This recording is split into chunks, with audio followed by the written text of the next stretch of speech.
Hello all, and welcome to another episode of MSBA Quick Bytes.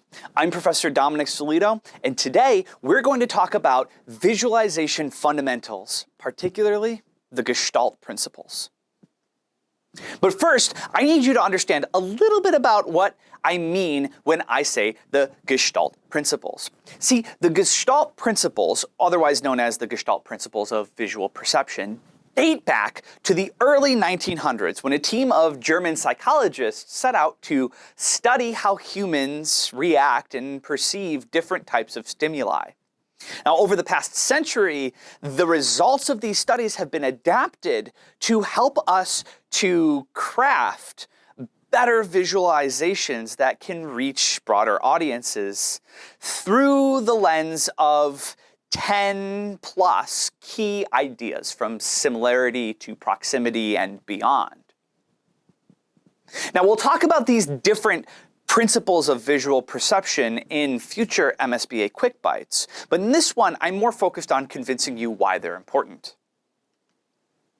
Because if I don't convince you why they're important and you don't use these principles of visual perception in your own visualizations, you're going to wind up in a scenario where what you think you're trying to communicate to your audience is not actually getting across, and at worst is being, well, misinterpreted. After all, human beings are visual learners, and so it stands to reason that when we present visuals to them, they need to be easy to understand. Let's talk about an example of a visual that is not so easy to understand. Over here, I have a chart, and that chart is demonstrating the average female height for different countries around the world.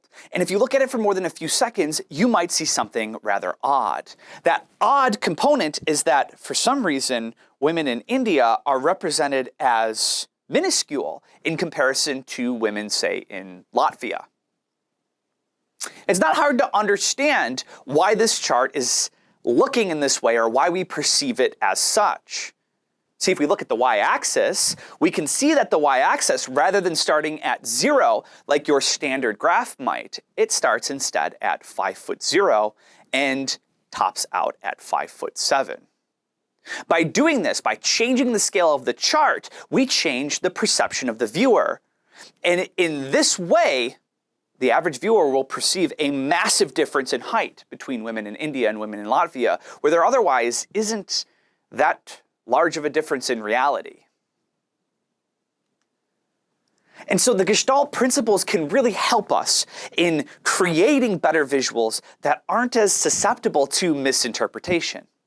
See, while I'm talking here, off to the side, you're probably looking at this chart over here.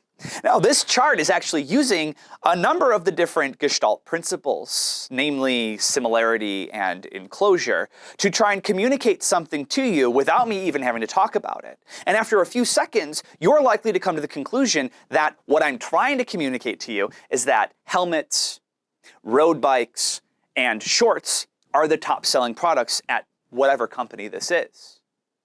Now, that ability to communicate data and communicate that insight that I wanted you to know without words is the key benefit to using the Gestalt Principles. Because after all, what we're working on with our data is intense and time-consuming, and you could do the best job in the world at modeling data and analyzing data, but if you can't communicate it effectively to your audience, well, then your insights aren't going to be as impactful as you hoped they would be. Thanks, and have a wonderful day.